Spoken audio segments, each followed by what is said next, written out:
యెహోషువ గ్రంథము 9వ అధ్యాయము.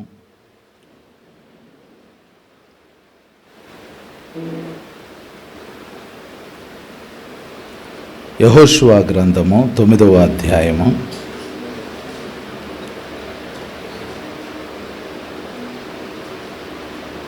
22వ వచనం దగ్గర నుండి చదువుకుందాం. యెహోషువ గ్రంథము 9వ అధ్యాయము 22వ వచనం నుండి. మరియు యెహోషువ వారిని పిలిపించి ఇట్లా నేను, మీరు మా మధ్యను నివసించువారయ్యుండి మేము మీకు బహుదూరముగానున్న వారమని చెప్పి మమ్మనేల మోసపుచ్చితిరి. ఆ హేతువు చేతను మీరు శాపగ్రస్తులగుదురు. దాస్యము మీకన్నడును మానదు. నా దేవుని ఆలయమునకు మీరు కట్టెలు నరుకువారును నీళ్లు చేదువారునై ఉండక మానరు. అందుకు వారు యెహోషువను చూచి, నీ దేవుడైన యెహోవా ఈ సమస్త దేశమును మీకిచ్చి మీ ఎదుట నిలవకుండా ఈ దేశ నివాసులనందరినీ నశింపజేయనట్లు తన సేవకుడైన మోషేకు ఆజ్ఞాపించినని నీ దాసులకు రూఢిగా తెలుపబడిన గనుక మేము మా ప్రమాణముల విషయంలో నీ వలన మిక్కిలి భయపడి ఇలాగు చేసితిమి. మా ప్రాణముల విషయంలో నీ వలన మిక్కిలి భయపడి ఇలాగు చేసితిమి. కాబట్టి మేము నీ వశముననున్నాము. మాకేమి చేయుట నీ దృష్టికి న్యాయమో, ఏది మంచిదో ఏది అదే చేయమని యెహోషువకు ఉత్తరమిచ్చిరి. కాగా అతడు అలాగు చేసి ఇశ్రాయేలీయులు గిబియోనీయులను చంపకుండా వారి చేతులలో నుండి విడిపించెను. అయితే సమాజము కొరకును యెహోవా ఏర్పరచుకొని చోటన నుండు బలిపీఠము కొరకును కట్టెలు నరుకువారుగాను నీళ్లు చేదువారుగాను యెహోషువ ఆ దినమందే వారిని నియమించెను. నేటి వరకు వారు ఆ పని చేయువారై ఉన్నారు. వాక్యం కొరకు ప్రార్థన చేసుకుందాం. పరిశుద్ధ తండ్రి, నాయనా మీకు వందనాలు, స్తుతులు, స్తోత్రాలు. ప్రభా యేసయ్యా మీకు వందనాలు. పరిశుద్ధాత్మదేవా మీకు వందనాలు. నాయనా మీరు మాట్లాడే దేవుడై ఉన్నారు. ప్రభా నాయనా ఈరోజు తండ్రి మాతో మాట్లాడండి. ప్రభా నాయనా మీరు గొప్ప దేవుడై ఉన్నారు తండ్రి, సర్వాధికారి అయి ఉన్న దేవుడు. ప్రభా నిత్యము ఉండే దేవుడు తండ్రి. నాయనా ఈరోజు మా మధ్య మీరు ప్రత్యక్షం అవ్వండి. నాయనా మీ సన్నిధి కాంతి, మీ ముఖ కాంతి మా మీద ఉదయింప చేయండి తండ్రి. అయా ఈరోజు తండ్రి మీ వాక్యం ద్వారా నాతో మాతో అందరితో మీరు మాట్లాడమని యేసు నామంలో ప్రార్థించి వేడుకొంచున్నాం తండ్రి. ఆమేన్. యెహోషువ గ్రంథము మీరందరూ చాలాసార్లు చదివి ఉంటారు. యెహోషువ గ్రంథంలో ఈ అధ్యాయము 9వ అధ్యాయము చాలా ప్రత్యేకమైంది. ఇందులో గిబియోనీయులు అంటారు. వీళ్ళు పిరికిళ్ళు కాదు. గిబియోనీయులు అని అంటే గొప్ప శూరులు, యోధులు, యుద్ధ వీరులు. వాళ్ళ గురించి ఎక్కడ రాయబడిందంటే మళ్ళీ ఇంకొక వచనం చదువుతాను చూడండి. యెహోషువ గ్రంథము 10వ అధ్యాయము 2వ వచనం చూడండి. ఏలయనగా గిబియోను గొప్ప పట్టణమై రాజధానులలో ఎంచబడినది, అది హాయి కంటే గొప్పది, అక్కడ జనులందరూ శూరులు. అంతటా యెరూషలేము రాజైన అదోనీసెదెకు గిబియోనీయులు యెహోషువతోనూ ఇశ్రాయేలీయులతోనూ సంధి చేసి ఉన్నారు. మీరు నా యొద్దకు వచ్చి నాకు సహాయం చేసిన ఎడల మనము వారి పట్టణమును నాశనము చేయుదుమని. అక్కడి నుంచి మీరు చదివితే అందులో అప్పట్లో ఇశ్రాయేలు యెరూషలేము పట్టణాన్ని అదోనీసెదెకు అనే రాజు పరిపాలిస్తూ ఉన్నాడు. హెబ్రోన్ని ఒక రాజు పరిపాలన చేస్తూ ఉన్నాడు. వీళ్ళందరూ అమాలేకీయులు. ఆ యెరూషలేము రాజు గిబియోనీయుల గురించి మాట్లాడితే ఏమంటాడంటే, గిబియోనీయులు పోయి ఇశ్రాయేలీలతో ఒక అగ్రిమెంట్ చేసుకున్నారు, నిబంధన చేసుకున్నారు. గిబియోను పట్టణం అనేది చాలా గొప్ప పట్టణము, అందులో ఉన్న వాళ్ళందరూ శూరులు అని అంటాడు. శూరులు అని అంటే ఏంటంటే వాళ్ళు యుద్ధాలు చేయగలుగుతారు, వాళ్ళు ఓటమిని ఎరుగరు, వాళ్ళు ధైర్యవంతులు, వాళ్ళు అద్భుతంగా పోరాడగలుగుతారు. ఈ గిబియోనీయులు శూరులైన గిబియోనీయులు, ధైర్యవంతులైన గిబియోనీయులు యుద్ధం చేయగలిగిన కెపాసిటీ ఉన్న గిబియోనీయులు వీళ్ళు పోయి ఇశ్రాయేలీలతోటి మోసం చేసి నిబంధన చేసుకున్నారు. మోసం ఏం చేశారు?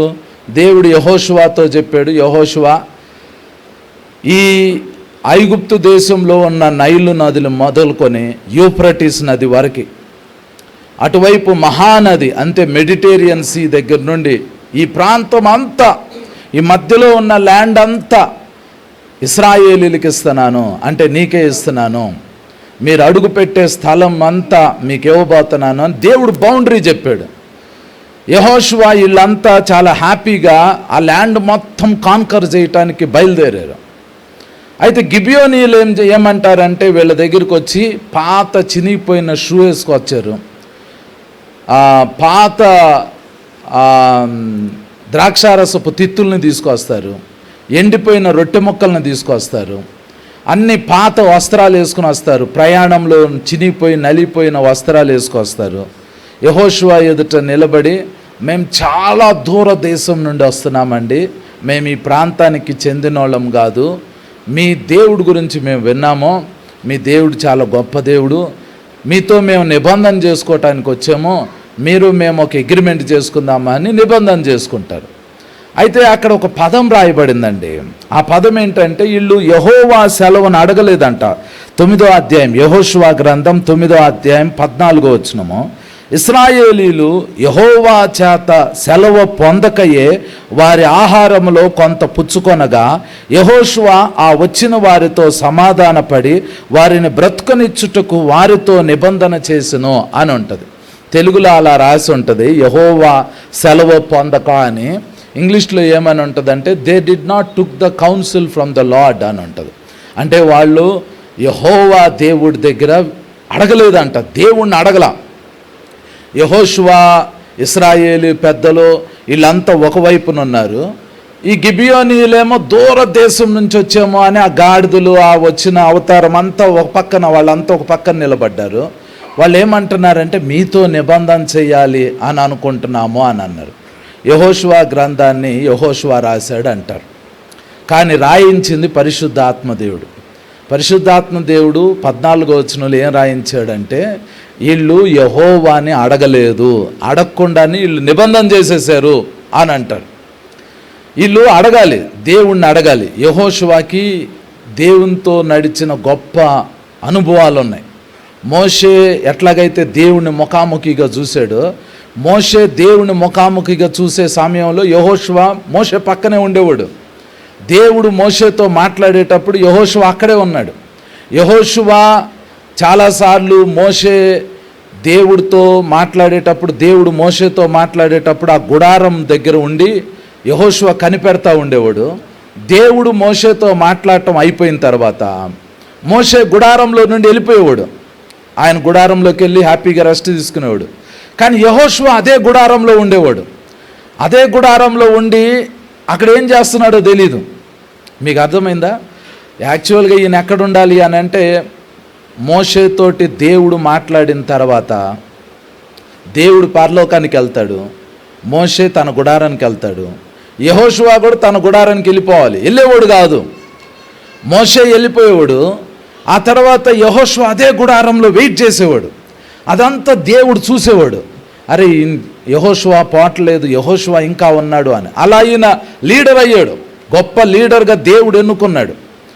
దేవుడు ఎన్నుకుంటే ఇప్పుడు ఈయన ఏం చేయాలి అని అంటే, ప్రతిదీ మోషే ఎట్లాగైతే దేవుని చిత్తాన్ని తెలుసుకుంటాడో అలా తెలుసుకోవాలి. కానీ ఈయన చేసిన మిస్టేక్ ఏంటంటే యెహోవాని అడగలేదంట, అసలు దేవుణ్ణి అడగల. యెహోషువ ఒక మాట అడిగి ఉండాల్సిందే, ప్రభువా వీళ్ళు దూర దేశం నుంచి వచ్చారంట, వీళ్ళతో మేము నిబంధన చెయ్యాలా వద్దా అని అడగాలి. దేవుడు కూడా అడ్డగించలా. దేవుడు అన్న అడ్డగించాలి కదా, ఏదన్నా ప్రేరేపణ ఇచ్చి అది యెహోషువ లోపల డిస్టర్బెన్స్ క్రియేట్ చేయాలి. లోపల మనసులో ఏదైనా పని చేసేటప్పుడు కొన్నిసార్లు మన లోపల డిస్టర్బెన్స్ స్టార్ట్ అయిందనుకోండి, అరే నాకు ఏదో డౌట్ వస్తుంది, వీళ్ళతో చేయకూడదు అని అనిపించాలి. అలా కూడా వీళ్ళకి అనిపించలా. వీళ్ళ మనసులో దేవుడు కూడా దాన్ని అడ్డగించలా. ఈ గిబియోనీయులు ఏం చేస్తున్నారంటే మోసం చేస్తున్నారు. మోసం చేసి వాళ్ళు ఇప్పుడు నిబంధన చేశారు. నిబంధన చేయించుకున్న తర్వాత యెహోషువ వాళ్ళ టీం వాళ్ళని పంపించేశారు. వాళ్ళు వెళ్ళిపోయారు. 3 రోజుల తర్వాత యెహోషువ వీళ్ళ టీం అలా కాన్కర్ చేసుకుంటా వెతుక్కుంటా పట్టణాలని ఎక్కడెక్కడ పట్టణాలని కాన్కర్ చేద్దామని గిబియోన్ దగ్గరికి వెళ్తే గిబియోన్లో వీళ్ళు ఉన్నారు. వీళ్ళ కోపం వచ్చేసేసింది. ఇశ్రాయేలీలకి ఇంకా కోపం వచ్చింది. ఇశ్రాయేలు ప్రజలకు ఎందుకు కోపం వచ్చింది అని అంటే, వీళ్ళతో నిబంధన చేసినందుకు ఇప్పుడు వీళ్ళను బతకనియాలి. వీళ్ళని బతకనిస్తే వీళ్ళ ఇళ్ళల్లో వీళ్ళు ఉంటారు. వీళ్ళని బతకనిస్తే వీళ్ళ బంగారం వీళ్ళదే ఉంటుంది. ఇశ్రాయేలీల మనసులో ఏముంది అని అంటే అది దోచుకుందామని అనుకున్నారు. కానీ నిబంధన చేశారు కాబట్టి ఇప్పుడు వాళ్ళని బతకనియాలి. యెహోషువ మీద ప్రధానుల మీద గొనగటం చేశారు ప్రజలందరూ. యెహోషువ ఏం చేశాడంటే గిబియోనిని పిలిచి అంటాడు, మీరెందుకు ఈ పని చేశారు?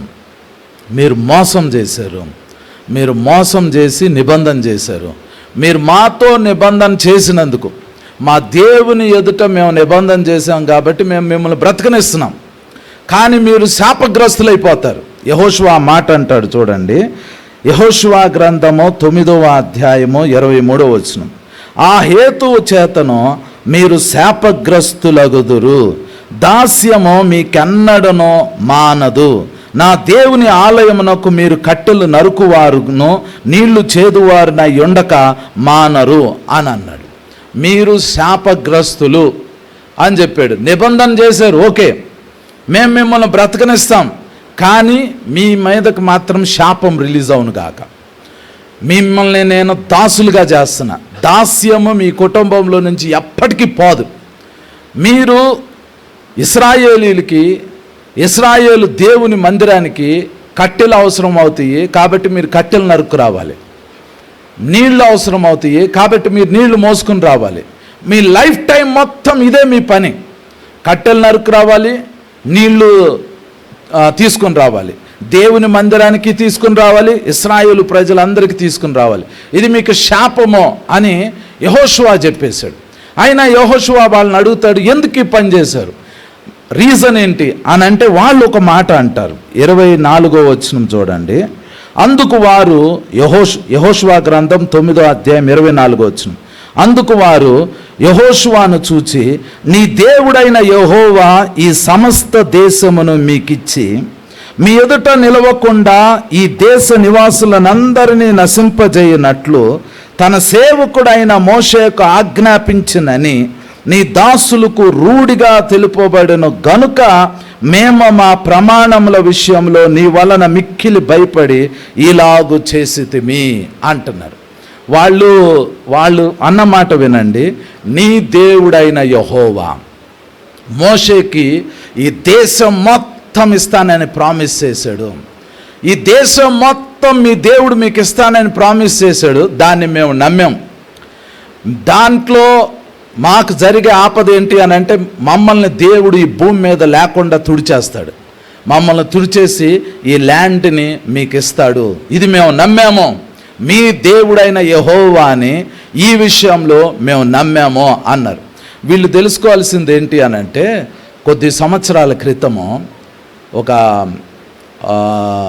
దగ్గర ఒక 37 సంవత్సరాల క్రితం అనుకోండి, ఏమైంది అని అంటే, మోషే 12 మంది స్పైస్ని, 12 మంది గూఢాచారుల్ని, గోత్రానికి ఒక వ్యక్తిని చొప్పున సెలెక్ట్ చేసి మోషే అరణ్యంలో నిలబడి వాళ్ళతో చెప్తాడు, మీరు పోయి ఆ కనాను దేశాన్ని చూసిరండి, నేను మ్యాప్ గీస్తాను, ఎవరెవరు ఏ భాగంలో ఉండాలో నేను సెట్ చేస్తాను అని అంటే 12 మంది ఇశ్రాయేలీలు ఆ గోత్రానికి ఒకళ్ళు చొప్పున అరణ్యంలో నుంచి ఇదే గిబియోనికి వచ్చారు, ఎరికోకి వచ్చారు, ఆయి పట్టణానికి వచ్చారు.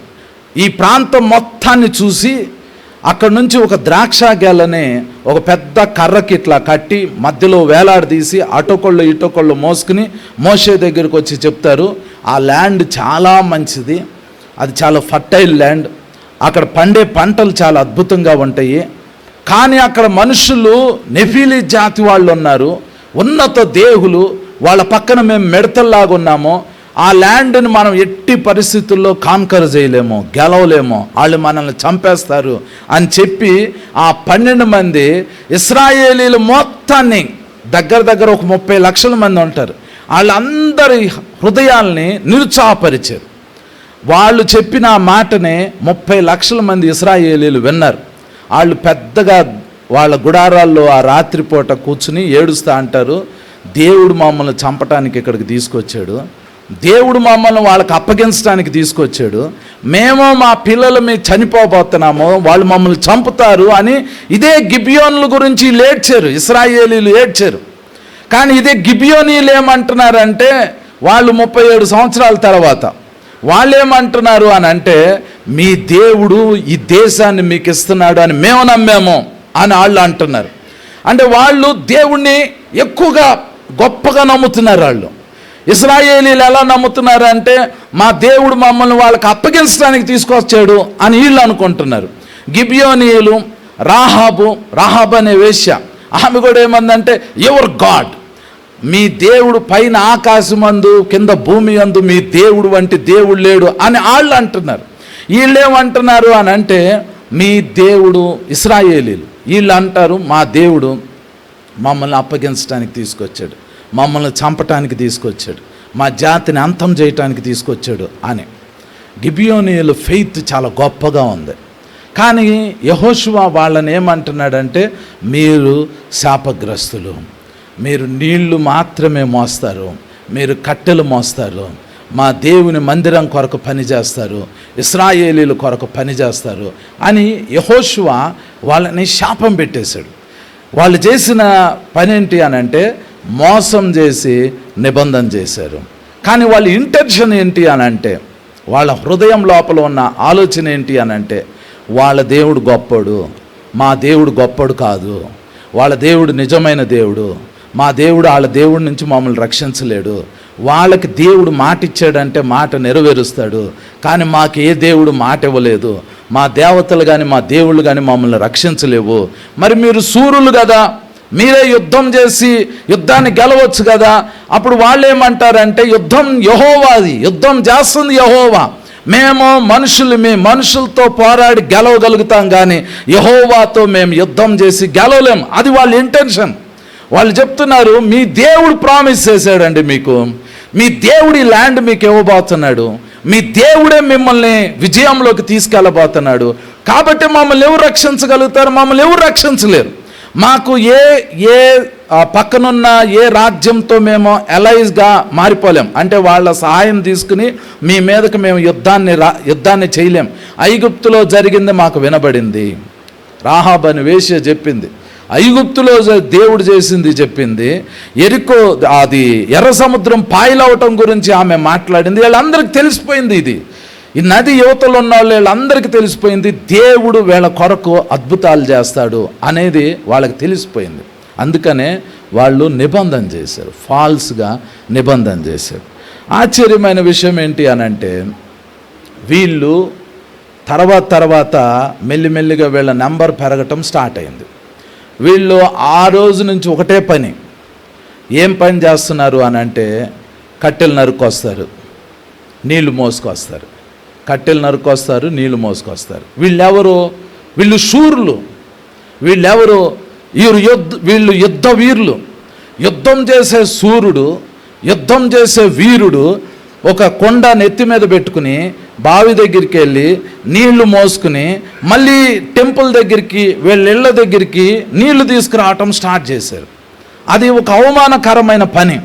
పురుషుడు ఆ మిడిల్ ఈస్ట్లో నీళ్లు తీసుకురాడు, నీళ్లు తీసుకొచ్చే వాళ్ళెల్లా స్త్రీలు మాత్రమే తీసుకెళ్తారు. మరి పురుషులు ఏం చేస్తారు, పురుషులకు సంబంధించిన వర్క్ చేస్తారు ఆ దినాల్లో. అయితే వీళ్ళు నీళ్లు తీసుకురచ్చే పని చేస్తున్నారు. ఈ సూర్యులు యుద్ధ వీరులు 6 ప్యాక్ ఉండేది వాళ్ళకి, బాడీ కండలు తిరిగిన వీరులు. వీళ్ళు కొండను నెత్తి మీద పెట్టుకుంటున్నారు, నది దగ్గరకో లేకపోతే బావి దగ్గరకో కొండ తీసుకెళ్ళి నీళ్లు మోసుకుని వాళ్ళు తీసుకొచ్చి నీళ్లు పోస్తారు. కట్టెలు ఏరుకుని వస్తారు, అరణ్యంలోకి వెళ్తారు, కట్టెలు నరుక్కుని వస్తారు. కట్టెలు నరుక్కొచ్చే పని కూడా చాలా వరకు స్త్రీలు చేసుకుంటారు. ఎందుకంటే సారేపతు విధవరాలు దగ్గర మనం గనక చూస్తే ఆమె కట్టెలేరుకోవటానికి పోయింది. కట్టెలేరుకునే పని వాళ్ళు చేస్తారు. యేసు ప్రభువు సమరయ స్త్రీని బావి దగ్గర కలిశాడు. బావి దగ్గర నీళ్లు మోసుకుని వెళ్ళేది అంత స్త్రీలు చేసే పనులు వీళ్ళు చేయటం స్టార్ట్ చేశారు. ఇంత గొప్ప సూర్యులు వీళ్ళు క్రమంగా ఏమైపోయింది అని అంటే వీళ్ళ జీవితాలు హ్యూమిలియేట్ అయిపోయినాయి. కానీ వీళ్ళు ఏమనుకున్నారు అని అంటే మేము బతకాలి అని అంటే, మేము జీవించాలి అని అంటే ఇశ్రాయేలీల దేవుడికి మేము లోబడాలి అని. కాలం గడిచిపోయింది. కొన్ని సంవత్సరాల తర్వాత ఏమైపోయింది అని అంటే యెహోషువ టైంలో ఇశ్రాయేలీల ప్రజలందరికీ నీళ్లు మోసారు. ఇశ్రాయేలీల ప్రజలందరికీ కట్టెలు నరికారు. కానీ అందరూ ఇళ్ళు కట్టుకున్నారు, నివాసం ఉండటం స్టార్ట్ చేశారు. ఇక వాళ్ళ ఇళ్ళకి నీళ్లు పోయాల్సిన అవసరంలా, వాళ్ళ ఇళ్ళకి కట్టెలు కొట్టాల్సిన అవసరంలా. వీళ్ళు టెంపుల్ స్టార్ట్ అయింది. షిలోహులో ప్రత్యక్షపు గుడారం ఏర్పాటు చేయబడింది. షిలోహులో ప్రత్యక్షపు గుడారం ఏర్పాటు చేయబడినప్పుడు గిబియోనీలందరూ ఎక్కడికి వచ్చేసారు అని అంటే షిలోహు ప్రాంతానికి వచ్చేసారు. అక్కడికి వచ్చి వాళ్ళ పని ఏంటంటే దేవుని మందిరం కొరకు కట్టెలు కొట్టడం, దేవుని మందిరం కొరకు నీళ్లు మోసుకొని రావటం. అంటే ఇశ్రాయేలీలు వాళ్ళు బలి ఇవ్వటానికి మందిరంకి గొర్రెపిల్లని తీసుకొచ్చేవాళ్ళు. కానీ బలి ఇవ్వాలి అని అంటే కట్టెలు కావాలి. ఆ బలి రక్తం పోవటానికి కడుక్కోవాలి, కాళ్ళు చేతులు కడుక్కోవాలి, ఆ ప్రాంగణం అంతా కడగాలంటే నీళ్లు కావాలి. వీళ్ళు ఏం చేసేవాళ్ళు అంటే గిబియోనీలు ఆ మందిరం దగ్గరికి కట్టెలు తీసుకొచ్చేవాళ్ళు, నీళ్లు పోసేవాళ్ళు. ఇప్పుడు వాళ్ళు ప్యూర్గా మందిరం పని చేయటం స్టార్ట్ చేశారు. గిబియోనీయులు ఎక్కడ ఉంటారు అని అంటే మందిరం దగ్గర ఉంటారు. వాళ్ళు ఇళ్ళు ఎక్కడ ఉంటాయి అని అంటే షిలోహులో మందిరం దగ్గర ఉంటాయి. వాళ్ళు ఏం పని చేస్తారు అని అంటే దహన బలి కోసం కట్టెలు నరుకొస్తున్నారు. దేవుడు దహన బలి కోసం నీళ్లు పోస్తున్నారు. ఈ యెహోషువ చెప్పాడు వీళ్ళు శాపగ్రస్తులు అని చెప్పాడు. వీళ్ళు శాపగ్రస్తులు, వీళ్ళు మోసం చేశారు. కాబట్టి వీళ్ళకి ఇది ఒక బానిసత్వం. వీళ్ళు శూరులు కాదు, వీళ్ళు వీరులు కాదు. వీళ్ళని తీసుకొచ్చేసి ఆ మందిరం దగ్గర పెట్టడం స్టార్ట్ చేశారు. వీళ్ళైనా 400 సంవత్సరాలు పాటు అదే పని చేస్తున్నారు. వీళ్ళు ఆర్మీలో జారట్లా, వీళ్ళు ఇశ్రాయేలీలకు వ్యతిరేకంగా తిరుగుబాటు చేయట్లా. వీళ్ళు కంప్లీట్గా టెంపుల్ దగ్గర ఉండటం స్టార్ట్ చేశారు. వీళ్ళ ఫ్యామిలీస్ టెంపుల్ దగ్గర ఉండటం స్టార్ట్ అయిపోయింది. ఆ 400 సంవత్సరాల పాటు వీళ్ళు అక్కడే ఉంటున్నారు. కానీ ఇశ్రాయేలీలకు మాత్రము వీళ్ళ మీద కోపం చావల, వీళ్ళ మీద ఆ ద్వేషం పోల. వీళ్ళు మమ్మల్ని మోసం చేశారు, వీళ్ళ ఇళ్ళు మా మధ్యలో ఉంటున్నాయి, వీళ్ళు మా మధ్యలో నివాసం ఉంటున్నారు అని వీళ్ళకు కోపం వచ్చేసింది, విపరీతమైన కోపం వచ్చేసింది. ఆ కోపము 400 సంవత్సరాల పాటు ఉందండి. ఆ రోజు నుంచి 400 సంవత్సరాల పాటు కోపం అలాగే ఉంటా ఉంది. అయితే కానీ వీళ్ళు ఇశ్రాయేలు దేశాన్ని విడిచిపెట్టి వెళ్ళట్లేదు, ఇశ్రాయేలు ప్రజలకు వ్యతిరేకంగా తిరుగుబాటు చేయట్లేదు, ఇశ్రాయేలు దేశంలోనే ఉంటున్నారు. దావీదు రాజు అయ్యాడు. రాజు అయిన తర్వాత మీరు సమూయేలు 2వ గ్రంథం 21వ అధ్యాయం గలక చదివితే మీకు అర్థమైద్ది. దావీదు రాజు అవుతాడు. రాజు అయిన తర్వాత అతని పరిపాలన బాగానే జరుగుతూ ఉంటుంది. కానీ ఒక సంవత్సరం కరువు వచ్చింది. కరువే కాబట్టి ప్రజలందరూ రాజు దగ్గరికి వచ్చి మాకు ఆహారం లేదు, గింజలు ఇవ్వండి అని అంటే అప్పుడు దావీదు వాళ్ళందరికీ ఆహారం ఇస్తాడు. మళ్ళీ 2వ సంవత్సరం కరువు వచ్చింది. 2వ సంవత్సరం కరువు వస్తే మళ్ళీ దావీదు దేశ ప్రజలందరికీ ఆహారం ఇవ్వటం స్టార్ట్ చేశాడు. మళ్ళీ 3వ సంవత్సరం కరువు వచ్చింది. దావీదు యెహోషువ లాంటోడు కాదు. 3వ సంవత్సరం కరువు వస్తే ధాన్యం ఇచ్చాడు, కానీ దావీదు దేవుని దగ్గరికి వెళ్ళాడు. దేవుని దగ్గరికి వెళ్ళి దేవుని సన్నిధిలో ప్రార్థన చేస్తాడు. ప్రభువా, కరువు ఎందుకు వస్తుంది? నేను దేశాన్ని పరిపాలిస్తున్నా, నువ్వు అభిషేకించవు నన్ను, నేను సింహాసనం మీద కూర్చున్నా, నీ ఆశీర్వాదం పొందిన స్థలం ఇది, ఈ స్థలంలో ఆశీర్వాదం ఉండాలి, కానీ కరువు ఎందుకు ఉంది అని దేవుని సన్నిధిలో దావీదు ప్రార్థన చేస్తాడు. అప్పుడు దేవుడు ఒక విషయాన్ని దావీదుకు చూపిస్తాడు. దావీదు కంటే ముందు సౌలు రాజు అయ్యాడు. సౌలు ఏం చేస్తాడు అని అంటే ఈ గిబియోనీయుల్ని ఇశ్రాయేలు జనాల మధ్యలో ఉండటం ఇశ్రాయేలీలకి ఇష్టం లేదు అని గిబియోనీయుల్ని చంపటం స్టార్ట్ చేశాడు. సౌలు గిబియోనీయుల్ని చాలామందిని చంపాడు, నిబంధనలో ఉన్న ఈ ప్రజల్ని చంపాడు. అది దేవునికి ఇష్టం లేదు. అయితే ఆ కరువు సౌలు కాలంలో రావాలి, కానీ సౌలు కాలంలో ఆ శాపం రాలా. దావీదు కాలంలో శాపం వచ్చింది. దావీదుకి దేవుడు చెప్పాడు, దావీదు నీకంటే ముందు సౌలు రాజుగా ఉన్నాడు, సౌలు వీళ్ళని చంపాడు, వీళ్ళని చంపకూడదు, వీళ్ళు మోసం చేసి నిబంధన చేసిన, వీళ్ళు నా సన్నిధిలో నా నామంలో యెహోషువ వీళ్ళతో నిబంధన చేశాడు కాబట్టి వీళ్ళని చంపకూడదు, వీళ్ళని చంపినందుకు ఈ కరువు వచ్చింది అని దావీదుకి దేవుడు బయలుపరుస్తాడు. అప్పుడు దావీదు వీళ్ళని పిలిచి, మీ కోపం చల్లారాలంటే మేమేం చేయాలో చెప్పండి అంటే, వాళ్ళు సౌలు యొక్క కుటుంబంలో కొంతమందిని చంపమంటారు, ఉరిదీసేస్తారు, వీళ్ళ కోపం చల్లారిద్ది కానీ వీళ్ళు ఇశ్రాయేల్ దేశాన్ని విడిచిపెట్టి వెళ్ళలా. అంటే సౌలు వీళ్ళకి వ్యతిరేకంగా చంపటానికి శాసనాలు రిలీజ్ చేసిన వీళ్ళు ఇశ్రాయేల్ దేశాన్ని విడిచిపెట్టలా, దేవుని మందిరాన్ని విడిచిపెట్టలా. వీళ్ళు నమ్మకంగా ఏం చేస్తున్నారు అంటే కట్టెలు తెస్తున్నారు, నీళ్లు పోస్తున్నారు, కట్టెలు తెస్తున్నారు, నీళ్లు పోస్తున్నారు, కట్టెలు తెస్తున్నారు, నీళ్లు పోస్తున్నారు. దావీదు కాలం, సౌలు కాలం వరకే ఎన్ని సంవత్సరాలు అంటే 400 years. యెహోషువ దగ్గర నుండి సౌలు దావీదు కాలం వరకు 400 సంవత్సరాల పాటు జనరేషన్స్ మారుతున్నాయి. వీళ్ళ పిల్లలు పడుతున్నారు, వీళ్ళ ఫ్యూచర్ లేదు. వీళ్ళు రాజులు అవ్వరు, వీళ్ళు ఆర్మీల్లోకి వెళ్ళరు, వీళ్ళు ఆర్మీలో జాయిన్ అవ్వలేరు, వీళ్ళు రాజులు అవ్వలేరు, వీళ్ళు వ్యాపారం చేయలేరు ఆ దేశంలో. వీళ్ళ పనుల్లో ఏంటి అని అంటే బానిసలుగా ఉండాలి. అది వీళ్ళకి శాపం ఏంటి అని అంటే, మీరు నీళ్లు తీసుకురావాలి, కట్టెలు కొట్టాలి. కానీ వీళ్ళు ఇది ఎవరి కోసం చేస్తున్నారు అని అంటే జీవం కలిగిన దేవుడి కొరకు చేస్తున్నారు. 400 years తర్వాత దావీదు ఏం చేశాడు అని అంటే మందిరాన్ని కట్టాడు. దావీదు తర్వాత సొలొమోను మందిరాన్ని కట్టాడు.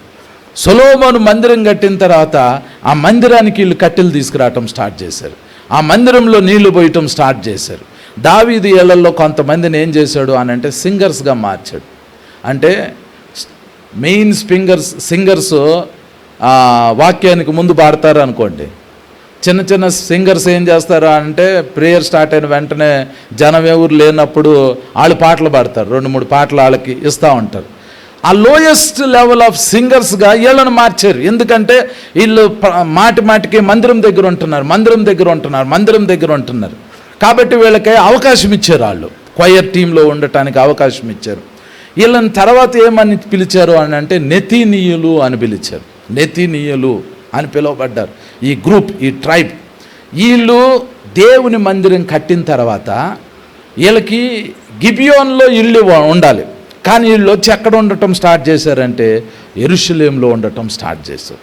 యెరూషలేంలో ఎక్కడ ఉండటం స్టార్ట్ చేశారంటే దేవుని మందిరానికి దగ్గరగా ఉండటం స్టార్ట్ చేశారు. కాలక్రమేణా ఏమైంది అని అంటే, ఒకసారి మీరు ఎజ్రా గ్రంథము 8వ అధ్యాయము 21వ వచనం చదువుదాం.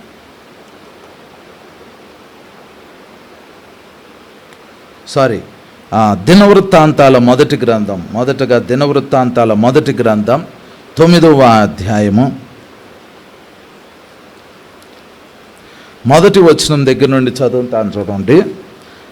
దినవృత్తాంతాల మొదటి గ్రంథము 9వ అధ్యాయము మొదటి వచనం.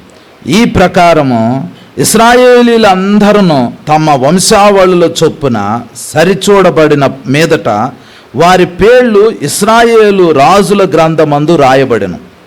యూదావారు చేసిన ద్రోహమునకై వారు బాబేలునకు చెరగొనిపోబడిరి. తమ స్వాస్థ్యములైన పట్టణములలో మునుపు కాపురమున్న వారెవరనగా ఇశ్రాయేలీయులను, యాజకులను, లేవీయులను, నేతినీయులను, యోదావారిలోను, బెన్యామీనులోను, ఎఫ్రాయిము, మనష్షే సంబంధులలోను యెరూషలేమందు కాపురమున్న వారెవరనగా అని రాయబడింది. అక్కడ ఒక పదం ఉంది చూడండి, 2వ వచనంలో ఇశ్రాయేలీయులు యాజకులను, లేవీయులను, తర్వాత ఏముందంటే నేతినీయులను అనుంది. నేతినీయులను అనుంది చూడండి. నేతినీయులు అనంటే ఈ గిబియోనీయులు. వీళ్ళు ఎక్కడికి వచ్చారు అనంటే వంశావళి రాయాలి అనుకోండి.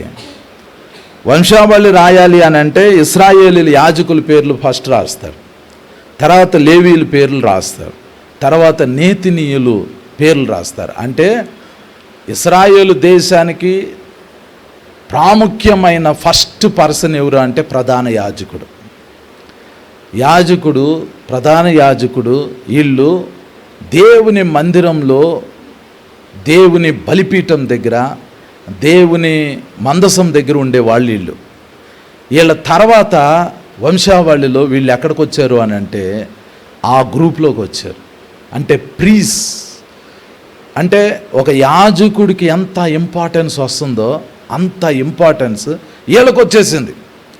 వీళ్ళు ఆ ప్లేస్లోకి రావటానికి గల కారణం ఏంటి అని అంటే మనకి నెహమ్యా గ్రంథం ఒకసారి చూడండి. నెహమ్యా గ్రంథము 10వ అధ్యాయము, నెహమ్యా గ్రంథము 10వ అధ్యాయము 27వ వచనం చదువుతాను చూడండి. నెహమ్యా గ్రంథము 10వ అధ్యాయము 27వ వచనం. అయితే జనులలో మిగిలిన వారు అనగా దేవుని ధర్మశాస్త్రమునకు విధేయులగునట్లు దేశపు జనులలో ఉండకుండా తమను తాము వేరుపరుచుకొని యాజకులు, లేవీయులు, ద్వారపాలకులు, గాయకులు, నేతినీయులు అందరూ దేవుని దాసుడైన మోషే ద్వారా నియమింపబడిన దేవుని ధర్మశాస్త్రమును అనుసరించి నడుచుకొనుచు మన ప్రభువైన యెహోవా నిబంధనలను కట్టడలను ఆచరించుదుమని శపథము పూని ప్రమాణము చేయుటకు కూడిరి అని రాయబడింది. చూడండి, నెహమ్యా ఏం చేస్తాడు అని అంటే ఇశ్రాయేలీలందరూ దేవుని ధర్మశాస్త్రాన్ని మీరు ప్రవర్తిస్తూ ఉంటుంటే ఒక పిలిపిస్తాడు. బాబు, మన జీవితాన్ని సరి చేసుకుందాము. ఎవరెవరైతే ఈ రోజు నుంచి దేవుని ధర్మశాస్త్రం ప్రకారం, మోషే రాసిన ధర్మశాస్త్రం ప్రకారం జీవించడానికి ఇష్టపడతారో ముందుకు రండి అని అంటే అందరూ వస్తారు. చాలామంది వస్తారు. ఆ వచ్చిన వాళ్ళలో నేతినీయులు అంటారు. నేతినీయులు ఏమి శపథం చేస్తున్నారు అంటే ప్రామిస్ చేస్తున్నారు దేవుని ఎదుట. ఏమని ప్రామిస్ చేస్తున్నారంటే మేము యెహోవా ధర్మశాస్త్రం చొప్పున మేము జీవిస్తాము అని ప్రామిస్ చేశారు. వాళ్ళ జీవితాన్ని దేవునికి సమర్పించుకున్నారు. ఇప్పుడు నేతినీయులు అనే వాళ్ళు యేసు ప్రభు టైంలో ఉన్నారు. యేసు ప్రభు టైంలో యెహోషువ కాలంలో వాళ్ళ జీవితం ప్రారంభమైంది. నేతినీయులు అనే వాళ్ళు యేసు ప్రభు టైంలోకి వచ్చేసారు. యేసు ప్రభు టైంలో నేతినీయులని ఎలా పరిగణించారు అని అంటే లేవీయులుగా పరిగణించారు. ఎందుకు అని అంటే వాళ్ళు లేవీయుల్ని పెళ్ళిళ్ళు చేసుకోవటం స్టార్ట్ అయింది. వాళ్ళు లేవీ వంశంలోకి వచ్చేసారు. దేవుడు వాళ్ళని యాక్సెప్ట్ చేశాడు. దేవుడు వాళ్ళని తన పని చేయటానికి, యాజకత్వం చేయటానికి వాళ్ళని యాక్సెప్ట్ చేశాడు. వాళ్ళు ప్రధాన యాజకులు అవ్వలేరు, కానీ లేవీ వంశంలో దేవుని మందిరంలో వాళ్ళు చిరకాలం ఉండగలుగుతారు. వాళ్ళు చేసిన ఒక అద్భుతమైన పని ఏంటి అని అంటే వాళ్ళకి అప్పగింపబడిన పని నమ్మకంగా చేయటం స్టార్ట్ చేశారు. 100 సంవత్సరాలు గడిచినా కూడా వాళ్ళు దేవుని మందిరాన్ని విడిచిపెట్టడానికి ఇష్టపడలే. వాళ్ళు మోసం చేసి నిబంధన చేశారు. మోసంతో దేవుని దగ్గరికి వచ్చారు. దేవుడు కూడా వాళ్ళని ఆపాలి, కానీ వాళ్ళని ఆపలా. దేవుడు వాళ్ళని గమనించాడు. అన్ని సంవత్సరాలు వాళ్ళని పరీక్ష చేశాడు. వాళ్ళు ఇశ్రాయేలు గోత్రాల్లోకి వచ్చే టయానికి యాజకులు, లేవీయులు, నేతినీయులు అని పిలువబడ్డారు. నేతినీయులు అని అంటే వాళ్ళకి ఫస్ట్ సీట్ ఉంటుంది. ఇక ఒక మీటింగ్ జరుగుతుంది అనుకోండి, వాళ్ళకి స్పెషల్ రిజర్వ్డ్ సీట్స్ ఉంటాయి. వాళ్ళు స్పెషల్ ప్రీస్ట్లీ క్యాడర్లోకి వచ్చేసారు. వాళ్ళు శపథం చేసేసారంట, మేము దేవుని కొరకు మాత్రమే జీవిస్తాము. అరే, మీకు దేవునికి అసలు సంబంధం లేదు. అసలు మీరు కనానీయుడు దేవుని మందిరంలోకి రాకూడదు. కనాను దేశాన్ని దేవుడు ఇశ్రాయేలీలకు ఇస్తానన్నాడు, కానీ వీళ్ళకి ఇస్తానని అనలా. కానీ వీళ్ళు చేసిన పని ఎట్లాగుంది అని అంటే ఇశ్రాయేలీలకి ప్రామిసెస్ ఉన్నాయి, ఇశ్రాయేలీలకి నిబంధనలు ఉన్నాయి, ఇశ్రాయేలీల దేవుడు. కానీ వాళ్ళు ఏం చేశారు అని అంటే ఇశ్రాయేలీల మందిరంలోకి వచ్చేసేసి, యాజకత్వంలోకి వచ్చేసేసి అక్కడ స్థిరపడిపోయారండి వాళ్ళు. ఇప్పుడు నేతినీయులు లేరు, వాళ్ళు ఇశ్రాయేలీలు అయిపోయారు. ఇప్పుడు వాళ్ళు ఇశ్రాయేలీ దేవుణ్ణి నమ్మారు. వాళ్ళ దేవుడు ఎవరు అని మన నేతినీయుల దగ్గరికి వెళ్ళామనుకోండి, వాళ్ళు ఏమంటారు? జీవం కలిగిన యెహోవాయే మా దేవుడు అని అంటాడు. వీళ్ళ కోసం దేవుడు వీళ్ళని ఎందుకు ఎలవ్ చేశాడో తెలియదండి. ఎందుకు ఎలవ్ చేశాడు అని అంటే దే ట్రస్టెడ్ అవర్ గాడ్. వాళ్ళు దేవుణ్ణి నమ్మారు. రాహాబుని యేసు ప్రభు వంశావళిలోకి తీసుకురాకూడదండి. రాహాబ్ అనే ఆమె ఒక వేశ్య. ఆమె డిఎన్ఏ చూస్తే ఆమె డిఎన్ఏ కనాను జాతికి సంబంధించిన ఆమెను అసలు తీసుకొని రాకూడదు. కానీ ఆమె ఏమంటుంది అని అంటే మీ దేవుడు పైన ఆకాశంలో మీ దేవుడు వంటి దేవుడు లేడు, భూమి మీద మీ దేవుడు వంటి దేవుడు లేడు అని అంటుంది. మరి ఇశ్రాయేలీలు వాళ్ళ ఫెయిత్ ఉండట్లా, వాళ్ళల్లో ఆ గ్రేట్ ఫెయిత్ ఉండట్లా. యేసు ప్రభు వచ్చి ఒక శతాధిపతి విశ్వాసాన్ని చూసి, ఇతనిలో ఉన్న విశ్వాసం నేను ఇశ్రాయేల్లో ఎవరిలో చూడలేదు అని అన్నాడు. ఎవరిలో కనపడలేదు అని అన్నాడు. ఈరోజు మనం తెలుసుకోవాల్సింది ఏంటి అని అంటే, మనము మన దేవుణ్ణి నిజంగా అంత పూర్ణమైన హృదయంతో చిన్న పనైనా కూడా నమ్మకంగా చేయగలుగుతున్నామా? మనం నిజంగా దేవుణ్ణి అంత నమ్మకంగా వెంబడించగలుగుతున్నామా? వీళ్ళ కోసం దేవుడు ఒక యుద్ధం చేశాడండి. అది మనకి యెహోషువ గ్రంథము 10వ అధ్యాయంలో ఉంటుంది. చూడండి, యెహోషువ గ్రంథము 10వ అధ్యాయంలో ఒక ఇన్సిడెంట్ జరిగింది. అప్పుడు వీళ్ళు స్టార్టింగ్లో 9వ అధ్యాయంలో వీళ్ళు అబద్ధంగా ఇశ్రాయేలీయులతో నిబంధన చేశారు. వీళ్ళు మోసం చేసి నిబంధన చేశారు. వీళ్ళు ఎలాగో ఇశ్రాయేలు ప్రజలతోటి వీళ్ళు సమాధాన పడ్డ తర్వాత గిబియోను చుట్టూ ఉన్న రాజ్యాలన్నీ ఒకటైపోయి గిబియోను మీద యుద్ధం చేయటానికి వస్తే వీళ్ళు యుద్ధం చేయలా. వీళ్ళు శూర్లు. యుద్ధం చేయకుండా యెహోషువకి ఇశ్రాయేలీయులకి చెప్తారు, మీరు వచ్చి మమ్మల్ని రక్షించండి, వీళ్ళు మా మీద యుద్ధం చేయటానికి వచ్చారు అని. గిబియోనీయులు యుద్ధానికి చేయలా, ఇశ్రాయేలీయులు వచ్చి యుద్ధం చేయటం స్టార్ట్ చేశారు. ఎవరిని ప్రొటెక్ట్ చేయటానికి అని అంటే గిబియోనీయుల్ని ప్రొటెక్ట్ చేయటానికి యెహోషువ తన సైన్యంతో వచ్చాడు. యుద్ధం చేయాలి, యుద్ధం అయిపోవాలి. కానీ యుద్ధంలో ఒక అద్భుతం జరిగిందండి. ఆ అద్భుతం ఏంటి అని అంటే 11వ వచనం చదువుతున్నాను చూడండి. యెహోషువ గ్రంథం 10వ అధ్యాయము 11వ వచనం. మరియు వారు ఇశ్రాయేలు ఎదుట నుండి బెత్ హోరోనుకు దిగిపోవు త్రోవను పారిపోవచ్చుండగా వారు అజేకాకు వచ్చు వరకు యెహోవా ఆకాశం నుండి గొప్ప వడగండ్లను వారి మీద పడవేసెను, గనుక వారు దాని చేత చనిపోయేరి. గిబియోనీయుల్ని అటాక్ చేయటానికి వచ్చిన శత్రువుల మీద యెహోషువ అతని సైన్యం యుద్ధం చేస్తుంటే ఓకే, కానీ దేవుడు ఎందుకండి ఆకాశం నుంచి వడగండ్లని అంటే పెద్ద పెద్ద రాళ్ళని ఆకాశం నుంచి గిబియోనీయుల్ని అటాక్ చేయటానికి వచ్చిన సైన్యం మీద కుమ్మరించాడంట దేవుడు. ఇశ్రాయేలీల కొరకు అద్భుతం చేయాలి, ఇశ్రాయేలీలను కాపాడటం కొరకు మిరకిల్స్ చేయాలి. కానీ దేవుడు డైరెక్ట్గా ఆకాశం నుంచి పెద్ద పెద్ద రాళ్ళు గిబియోనీయుల కోసం నువ్వు అంత చేయాల్సిన అవసరం లేదు ప్రభు అని మనం అనాలి. వాళ్ళకి నువ్వు ఇంత గొప్ప మిరకల్ చేయాల్సిన అవసరం లేదు. యెహోషువ యుద్ధం చేస్తాడు. మోషే పర్వతం మీద నిలబడి కర్ర ఎత్తితే యెహోషువ కింద యుద్ధం చేసి అమాలేకీయుల్ని పారిపోజేశాడు. యెహోషువ టీం చేయగలిగిద్ది. కానీ దేవుడు ఏంటి అని అంటే గిబియోనీయులు నన్ను నమ్మారు కాబట్టి వాళ్ళకి మిరకల్స్ చూపించాలి. I must show some great science అంటే గిబియోనీయులు ఇలా నిలబడి వాళ్ళు ఏమనుకుంటున్నారు అని అంటే ఇప్పుడు చూడు దేవుడు అద్భుతం చేస్తాడు. చూడు వీళ్ళ కోసం ఎర్ర సముద్రాన్ని చీల్చాడు. ఇప్పుడు చూడు వీళ్ళు యుద్ధం చేయటం కాదు, సూపర్ న్యాచురల్ మిరకల్ జరిగింది, చూడు అని గిబియోనీయులు అనుకుంటున్నారు. ఎందుకంటే యుద్ధం చేసేది యెహోవా అని వాళ్ళకి తెలుసు. అందుకని వాళ్ళు ఇశ్రాయేలీయుల మీద యుద్ధానికి వెళ్లకుండా మోసం చేసి నిబంధన చేసేసారు. అందుకని వాళ్ళు ఏం ఎక్స్పెక్ట్ చేస్తున్నారు, ఇటు యెహోషువ వచ్చాడు, తన సైన్యం వచ్చింది, వాళ్ళు గిబియోను మీద అటాక్ చేయడానికి వచ్చిన శత్రువులందరినీ హతమారుస్తూ ఉంటుంటే గిబియోనీయులు ఏం ఎక్స్పెక్ట్ చేస్తున్నారంటే వేర్ ఇస్ దిస్ గాడ్, ఆ దేవుడేడి, ఇశ్రాయేలీయులు దేవుడేడి, కనపడాలి, ఇప్పుడు ఏదో ఒక మిరకల్ చేయాలి, మనం చూడాలి. వీళ్ళు యుద్ధం చేస్తున్నారు. ఓకే, ఒకవేళ యెహోషువ అనే యుద్ధం చేశాడు అనుకోండి, అది జయమిచ్చారు అని అనుకోండి, అది కామన్గా ఉంటుంది. వీళ్ళు ఎక్స్పెక్ట్ చేస్తున్నారు ఇప్పుడు దేవుడు వస్తాడు చూడు, ఇప్పుడు ఏదో జరిగిద్ది చూడండి, ఏదో జరిగిద్ది అని అంటే అందుకు దేవుడు ఏం చేశాడు అని అంటే ఆకాశం నుంచి పెద్ద పెద్ద వడగండ్లను పంపించి గిబియోనీయుల్ని కాపాడటం కొరకు గిబియోనీయుల్ని అటాక్ చేస్తున్న శత్రువుల మీద పడతా ఉంటుంటే అప్పుడు గిబియోనీయులకి ఆ మిరకల్స్ చూశారు. ఇందుకే మేము ఇశ్రాయేలీయులతోటి మోసం చేసైనా మేము నిబంధన చేసాం, ఎందుకంటే we can't fight against the God of Israel. ఇశ్రాయేలీల దేవుడికి వ్యతిరేకంగా మేము ఫైట్ చేయలేము అని. ఇంకొక మిరకల్ ఏంటంటే యెహోషువ వాళ్ళ ముందే సూర్యుడిని చంద్రుడిని ఆపుతాడు. చదవండి అది కూడా 12వ వచనం చదువుతాను చూడండి. యెహోషువ గ్రంథం 10వ అధ్యాయం 12వ వచనం. యెహోవా ఇశ్రాయేలీయుల ఎదుట అమోరీయులను అప్పగించిన దినమున ఇశ్రాయేలీయులు వినుచుండగా యెహోషువ యెహోవాకు ప్రార్థన చేసెను, సూర్యుడా నీవు గిబియోనులో నిలువుము, చంద్రుడా నీవు అయాలోనో లోయలో నిలువుము, జనులు తమ శత్రువుల మీద పగ తీర్చుకొని వరకు సూర్యుడు నిలిచెను, చంద్రుడు ఆగెను అని రాయబడింది. సూర్యుడు నిలిచెను అని రాయబడింది.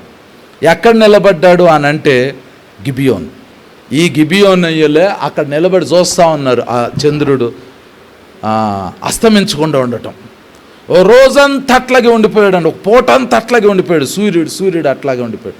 గిబియోనీయుల్ని మీరు వెళ్ళి అడిగారు అనుకోండి, అరే బాబు మీరు ఎందుకు ఇశ్రాయేలీలకి మోసం చేసి నిబంధన చేశారు? వాళ్ళు అంటారు, మీ దేవుడు ఇశ్రాయేలీల దేవుడు, 400 సంవత్సరాల పాటు మీరు నీళ్ళు ఎందుకు మోసారా అంటే, మా పితరులు చూశారా బాబా దేవుడిని, ఆకాశం నుంచి వడగండ్లు పంపించాడు, సూర్యుడిని ఆపాడు, చంద్రుడిని ఆపాడు, సూర్యుడిని చంద్రుడిని కంట్రోల్ చేసినోడు కంటే ఇంకో గొప్ప దేవుడు ఎవరు అంటారు అని గిబియోనీయులు అంటారు.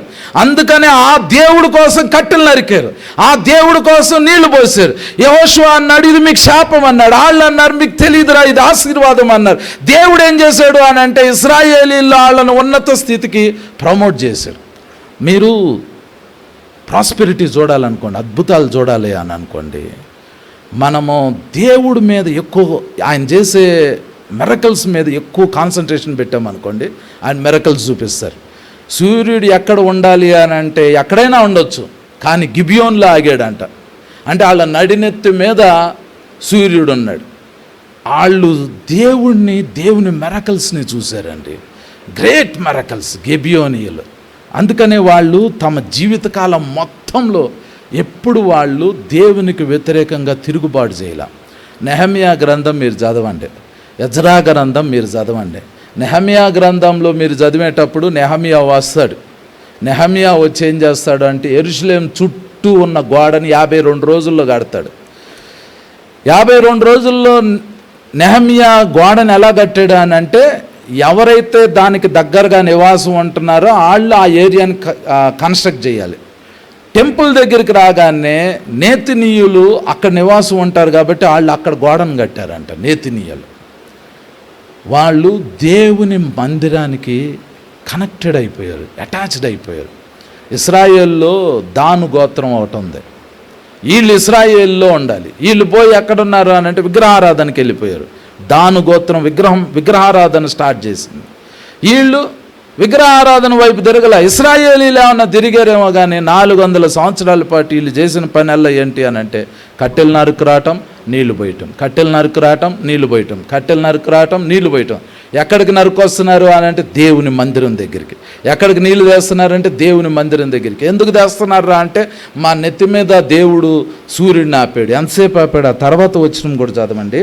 యెహోషువ గ్రంథం 10వ అధ్యాయము 13వ వచనం చూడండి. సూర్యుడు ఆకాశ మధ్యమున నిలిచి ఇంచుమించు ఒక నాడెల్ల అస్తమింప త్వరపడలేదు.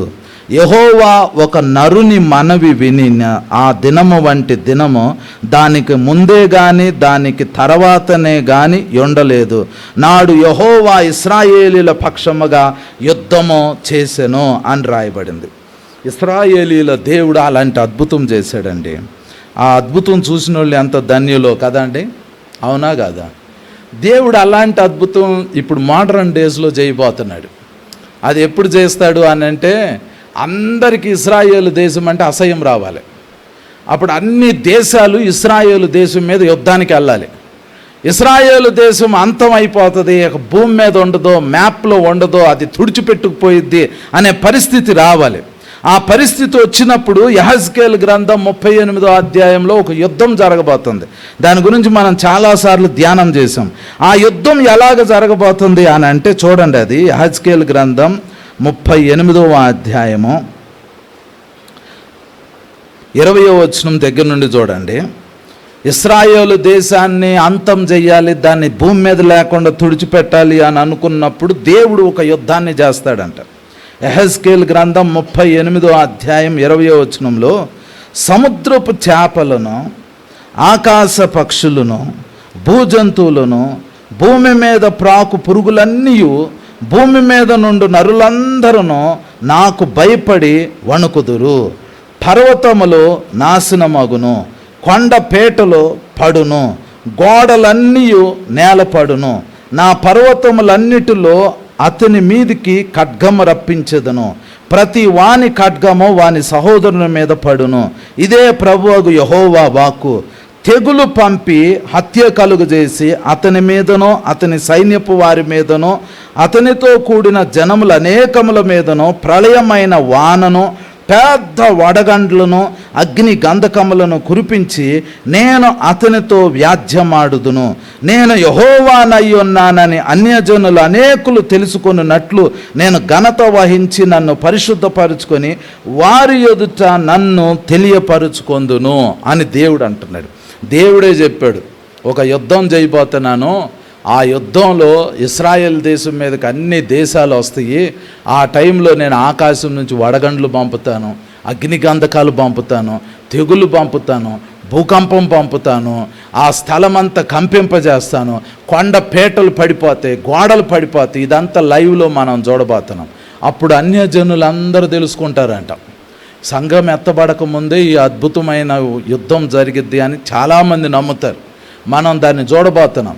యెహోషువ కాలంలో మెరకలు జరిగితేనే నేతినీయులు అంటే గిబియోనీయులు నేతినీయులు లేవీల్ గోత్రంలోకి వచ్చేసారు. వాళ్ళు దేవునికి నమ్మకంగా అయిపోయారు. దేవుడు సంఘాన్ని తీసుకెళ్ళబోయే ముందు ఇంకోసారి హెవెన్ నుంచి అలాంటి గ్రేట్ మెరకల్స్ చేయబోతున్నాడు, గొప్ప అద్భుతాలు చేయబోతున్నాడు. మనం ఇప్పుడు ఆరాధించే దేవుడు మామూలుగా మనం ఇప్పుడు ప్రార్థనలు, దర్శనాలు, తర్వాత చిన్న చిన్న మెరకల్స్ జరుగుతూ ఉంటున్నాయి, ఇవి చూస్తున్నాం. కానీ ప్రపంచం మొత్తానికి తనను తాను దేవుణ్ణి అని నిరూపించుకోబోతున్నాడు. ఆశ్చర్యమైన విషయం ఏంటి అని అంటే, పాత నిబంధనలో జరిగిన గొప్ప అద్భుతాలు కొత్త నిబంధనలు మనం చూడం. కానీ ఆ కొత్త నిబంధనలో కూడా అంటే మన కాలంలో ఆ గ్రేట్ మెరకల్స్ని దేవుడు చూపించబోతున్నాడు. అప్పుడు మనము దేవుణ్ణి బట్టి అతిశయపడతాం. ఆ దేవుణ్ణి బట్టి అప్పుడు అతిశయపడే కంటే కూడా ఇప్పుడు నుంచి అతిశయపడితే ఆ కాలంలో దేవుడు మనల్ని బలంగా వాడుకుంటాడు. మనము మన దేవుణ్ణి సరిగ్గా అర్థం చేసుకుంటే, ఆయన గనక సరిగ్గా మనము స్టడీ చేయగలిగితే ఆయన మనకి చాలా మిరకల్స్ చూపించగలుగుతాడండి. మనం చెయ్యాల్సింది ఆయన్ని మనం అర్థం చేసుకోవాలి. ఆయన మనం నమ్మాలి అని అంటే ఆయన గురించి ఎక్కువగా తెలుసుకుంటా ఉంటుంటే, గిబియోనీలు వాళ్ళు ఏ అద్భుతాన్ని చూడాల. వాళ్ళు కనాన్ దేశంలో ఉన్నారు, ఎక్కడో ఐగుప్తులో జరిగేవన్నీ వాళ్ళు వింటున్నారు. వాళ్ళ కోసం ఎర్ర సముద్రాన్ని పాయలు చేశాడు అనే విషయం వీళ్ళు విన్నారు. రాహాబు వింది, గిబియోనీలు విన్నారు. ఫైనల్గా వాళ్ళు ఏమంటున్నారంటే మీ దేవుడే దేవుడు అని అన్నారు. ఈరోజు మనము మన దేవుడి గురించి ఎక్కువ తెలుసుకుంటా ఉంటుంటే మన దేవుడు గొప్ప అద్భుతాలు చేస్తారు. అట్టి కృప పరిశుద్ధాత్మ దేవుడు మనందరికీ దయచేయను గాక. ఆమెన్. అందరం కళ్ళు మూసుకుందాం, కొన్ని నిమిషాలు మనం ప్రార్థన చేసుకుందాం. స్తోత్రం తండ్రి, స్తోత్రం నాయన, స్తోత్రం తండ్రి. Thank you Holy Spirit, thank you Holy Spirit, thank you Holy Spirit. తండ్రి మీకు వందనాలు ప్రభా, వందనాలు నాయన. అందరం కళ్ళు మూసుకుందాం, అందరం కళ్ళు మూసుకుందాం. తర్వాత విశ్వాసం ఉంచండి. స్తోత్రం తండ్రి, స్తోత్రం నాయన. పరమ తండ్రి వగు యెహోవా మీకు స్తోత్రాలు, స్తోత్రాలు, స్తోత్రాలు, స్తోత్రాలు నాయన. యేసు క్రీస్తు ప్రభువా మీకు స్తోత్రాలు, స్తోత్రాలు, స్తోత్రాలు, స్తోత్రాలు, స్తోత్రాలు, స్తోత్రాలు తండ్రి. పరిశుద్ధాత్మదేవ మీకు స్తోత్రాలు, స్తోత్రాలు, స్తోత్రాలు, స్తోత్రాలు, స్తోత్రాలు ప్రభువా, స్తోత్రాలు తండ్రి, స్తోత్రాలు నాయన. తండ్రిగాను, కుమారుడైన యేసయ్యగాను, పరిశుద్ధాత్మగాను మా మధ్యలో ఉన్న తండ్రి మీకు స్తోత్రం, స్తోత్రం, స్తోత్రం తండ్రి. నైనా మీ గురించి ఏం చెప్పాలో తండ్రి, అయ్యా మీరు నా హృదయంలో ఏది ఉంచారో తండ్రి, నైనా ఈ లైవ్ కార్యక్రమంలో వారితో చెప్పాను ప్రభా. నైనా ఒక్కసారి తండ్రి ఈ బిడ్డలను జ్ఞాపకం చేసుకోండి ప్రభా. వారి యొక్క సమస్త పాపాలు, వారి అతిక్రమాలు, వారి దోషాలు నైనా వారు ఒప్పుకుంటుండగా మీరు నమ్మదగిన వారేసయ్యా. నైనా మీరు నీతిమంతులు నాయన. ఈరోజు వారి పాపాన్ని క్షమించండి తండ్రి. మీ రక్తంతో వారిని కడగండి నాయన, మీ రక్తంతో వారిని కడగండి తండ్రి. అయ్యా మీ గాయాల్లో ఉన్న స్వస్థత శక్తితో వారిని దర్శించండి నాయన, వారిని దర్శించండి తండ్రి. అయ్యా తండ్రి మీకు స్తోత్రం ప్రభా. నైనా ఇప్పుడు ఎంతమంది అయితే ప్రభా నైనా స్వస్థత కొరకు అడుగుతున్నారో తండ్రి, అయ్యా ఒక్కసారి నీ బిడ్డలను దర్శించండి అయ్యా. వారు ఎట్టి వ్యాధితో ఉండినా, ఎట్టి బలహీనతతో ఉండినా, ఎట్టి రోగంతో ఉండినా అయ్యా ఒక్కసారి నీ బిడ్డలను దర్శించండి నాయన. నీ బిడ్డలను దర్శించండి తండ్రి. బెతస్తా కోనేటి దగ్గరికి నాయన మీ దేవదూతను పంపించారు. అక్కడ అద్భుతాలు, స్వస్థతలు జరిగినాయి నాయన. ఇప్పుడు నాయన నీ వాక్యాన్ని పంపించండి తండ్రి. నీ బిడ్డలకు అద్భుతం జరుగును గాక, నీ బిడ్డలకి స్వస్థత జరుగును గాక. అయ్యా నీ హస్తం చాపండి నాయన, నీ హస్తం చాపండి తండ్రి. యేసు నామంలో, యేసు నామంలో, యేసు నామంలో తండ్రి. తండ్రి ఇప్పుడు మీరు తాకుతున్నందుకు వందనాలు ప్రభువా. ఇప్పుడు మీరు తాకుతున్నందుకు వందనాలు తండ్రి. నాయన బ్రెయిన్లో ప్రాబ్లంతో ఉన్న వారిని మీరు తాకుతున్నందుకు వందనాలు తండ్రి. నాయన స్వస్థపరుస్తున్నందుకు వందనాలు ప్రభువా. నాయన ఈ లైవ్ కార్యక్రమంలో ఏకీభవిస్తున్న ప్రతి కుమారుడు, ప్రతి కుమార్తెని జ్ఞాపకం చేసుకోండి తండ్రి. నాయన వారిని ముట్టండి ప్రభువా, వారిని ముట్టండి తండ్రి. తల నుండి అరికాలు వరకు వారి పాపాలు క్షమించండి నాయన. వారిని మీ రక్తంతో కడగండి ప్రభువా. యేసయ్యా తల నుండి అరికాలు వరకు వారు ఏ వ్యాధితో ఉండినా, ఏ బలహీనతతో ఉండినా, ఏ బంధకంతో ఉండినా, ఏ శాపంతో ఉండినా అయ్యా వారు నీకు మొరపెడుతుండగా అయ్యా ఒక్కసారి వారిని కనికరించండి నాయన. అయ్యా ఒక్కసారి వారిని కనికరించండి తండ్రి. వారి మీదకి మీ హస్తం వచ్చునుగాక, వారి మీదకి మీ హస్తం వచ్చునుగాక. ఇప్పుడే స్వస్థత జరుగునుగాక, ఇప్పుడే స్వస్థత జరుగునుగాక. యేసు నామంలో ఆ స్కిన్ డిసీజ్ బిడ్డల నుంచి వెళ్ళి పోని ఆజ్ఞాపిస్తున్నాం తండ్రి. ఇప్పుడే ఇప్పుడే ఇప్పుడే ఇప్పుడే మీరు తాకుతున్నందుకు వందనాలు, తాకుతున్నందుకు వందనాలు, తాకుతున్నందుకు వందనాలు. దేవుని శక్తి మిమ్మల్ని తాకుతుండగా దేవుని కుమారి, దేవుని కుమారుడా దేవునితో మాట్లాడండి. మీకు ఎక్కడ స్వస్థత కావాలో అక్కడ మీ చేయి పెట్టుకోండి. పరిశుద్ధాత్మ దేవుడు మిమ్మల్ని తాకుతుండగా, ఆయన శక్తి మీ మీదకు వస్తుండగా స్వస్థత పొందుకోండి. యేసు నామంలో స్వస్థత పొందుకోండి.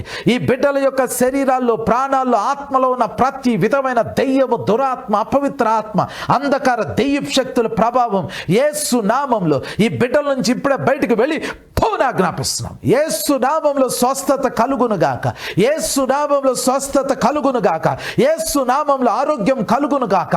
ప్రతి ఎముకలోకి స్వస్థత వచ్చునుగాక, నరాల్లోకి స్వస్థత వచ్చునుగాక, అవయవాలన్నిటిలోకి స్వస్థత వచ్చునుగాక. యేసు నామంలో, యేసు నామంలో, యేసు నామంలో, యేసు నామంలో, in the name of Jesus.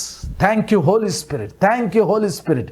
చాలామందికి కళ్ళకి స్వస్థత వస్తుంది, శరీర అవయవాలకి స్వస్థత వస్తుంది. స్వస్థతను పొందుకోండి. యేసు నామంలో స్వస్థతను పొందుకోండి. అద్భుతమైన స్వస్థతను పొందుకోండి. In the mighty name of Jesus, in the mighty name of Jesus. దేవుని మహాశక్తితో తాకబడండి, దేవుని మహాశక్తితో నింపబడండి, దేవుని మహాశక్తితో స్వస్థత పొందుకోండి. ఆయన సిలువలో పొందిన దెబ్బల చేత స్వస్థత పొందుకోండి, స్వస్థతను పొందుకోండి. ఇప్పుడే యేసు నామంలో, యేసు నామంలో, యేసు నామంలో తల నుండి అరికాలు వరకు, తల నుండి అరికాలు వరకు యేసు నామంలో స్వస్థత కలుగునుగాక, యేసు నామంలో ఆరోగ్యం కలుగునుగాక, యేసు నామంలో అభిషేకం కలుగునుగాక. In the mighty name of Jesus. తండ్రి నాయన నీ బిడ్డల్ని ఇప్పుడు ఆత్మతో నింపండి నాయన, పరిశుద్ధాత్మతో నింపండి తండ్రి, పరిశుద్ధాత్మతో నింపండి, పరిశుద్ధాత్మతో నింపండి.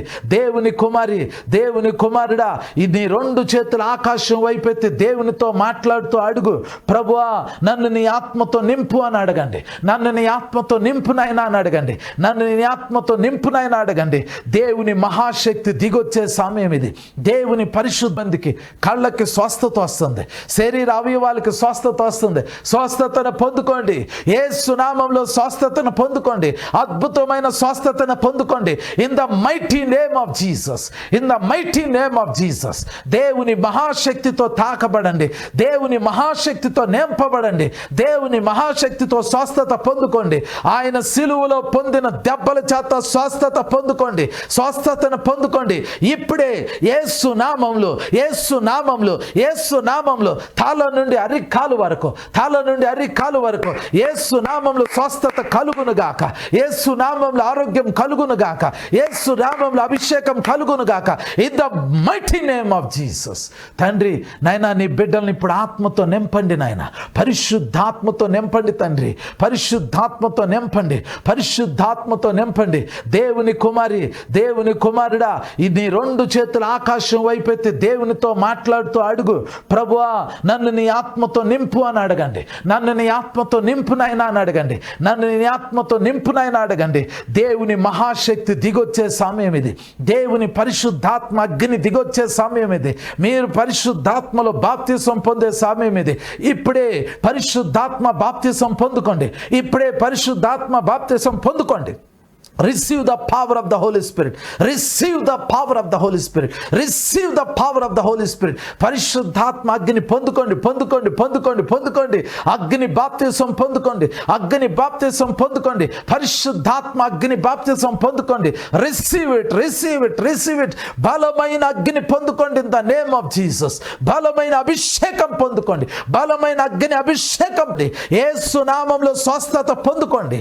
ఈ బిడ్డల యొక్క శరీరాల్లో, ప్రాణాల్లో, ఆత్మలో ఉన్న ప్రతి విధమైన దెయ్యము, దురాత్మ, అపవిత్ర ఆత్మ, అంధకార దెయ్యపు శక్తుల ప్రభావం యేసు నామంలో ఈ బిడ్డల నుంచి ఇప్పుడే బయటికి వెళ్ళి ఆజ్ఞాపిస్తున్నాం. యేసు నామంలో స్వస్థత కలుగును గాక, యేసు నామంలో స్వస్థత కలుగును గాక, యేసు నామంలో ఆరోగ్యం కలుగును గాక. ప్రతి ఎముకలోకి స్వస్థత వచ్చును గాక, నరాల్లోకి స్వస్థత వచ్చును గాక, అవయవాలన్నిటిలోకి స్వస్థత వచ్చును గాక. యేసు నామంలో, యేసు నామంలో, యేసు నామంలో, యేసు నామంలో, in the name of Jesus. Thank you Holy Spirit, thank you Holy Spirit. చాలామందికి కళ్ళకి స్వస్థత వస్తుంది, శరీర అవయవాలకి స్వస్థత వస్తుంది. స్వస్థతను పొందుకోండి, యేసు నామములో స్వస్థతను పొందుకోండి, అద్భుతమైన స్వస్థతను పొందుకోండి. In the mighty name of Jesus, in the mighty name of Jesus. దేవుని మహాశక్తితో తాకబడండి, దేవుని మహాశక్తితో నింపబడండి, దేవుని మహాశక్తితో స్వస్థత పొందుకోండి. ఆయన సిలువలో పొందిన దెబ్బల చేత స్వస్థత పొందుకోండి, స్వస్థతను పొందుకోండి. ఇప్పుడే యేసు నామములో, యేసు నామములో, యేసు నామములో తల నుండి అరికాలు వరకు, తల నుండి అరికాలు వరకు యేసు నామములో స్వస్థత కలుగును గాక, యేసు నామములో ఆరోగ్యం కలుగును గాక, యేసు నామములో అభిషేకం కలుగును గాక. In the mighty name of Jesus. తండ్రి నాయనా నీ బిడ్డల్ని ఇప్పుడు ఆత్మతో నింపండి నాయన, పరిశుద్ధాత్మతో నింపండి తండ్రి, పరిశుద్ధాత్మతో నింపండి, పరిశుద్ధాత్మతో నింపండి. దేవుని కుమారి, దేవుని కుమారుడా, ఇది 2 చేతుల ఆకాశం వైపెత్తి దేవునితో మాట్లాడుతూ అడుగు, ప్రభువా నన్ను నీ ఆత్మతో నింపు అని అడగండి. నన్ను నీ ఆత్మతో నింపు నాయనా అని అడగండి. నన్ను నీ ఆత్మతో నింపు నాయనా అడగండి. దేవుని మహాశక్తి దిగొచ్చే సమయం ఇది. దేవుని పరిశుద్ధాత్మ అగ్ని దిగొచ్చే సమయం ఇది. మీరు పరిశుద్ధాత్మలో బాప్తిసం పొందే సమయం ఇది. ఇప్పుడే పరిశుద్ధాత్మ బాప్తిసం పొందుకోండి, ఇప్పుడే పరిశుద్ధాత్మ బాప్తిసం పొందుకోండి.